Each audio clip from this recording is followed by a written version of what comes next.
Guys, magluluto ako ng ng kukoy na noodles. Kukoy. Kukoy ko yung noodles. Itlog lang yan. Sibuyas, tapos sili. Sili na pula. Yan. Yan lang ang niya. Yan. So.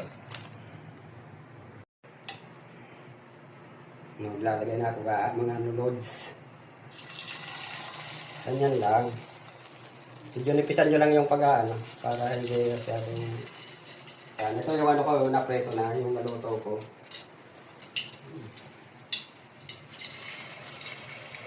Pang yan. Only in the Philippines lang to. Yan. Try nyo, masarap yan pag naluto, natikman nyo. Tapos sausaw niya sa sukang manghang. Sarap yan. Noodles lang yan, itlog, sibuyas, siling pula. Yan.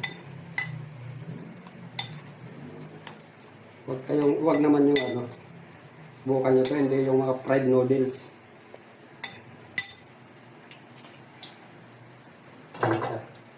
Yung yung okay na noodles. Ito na siya, finished product na yan. Yan na. Sausawan niya suka. Not sponsor. Yan na yung basta gagamitin yung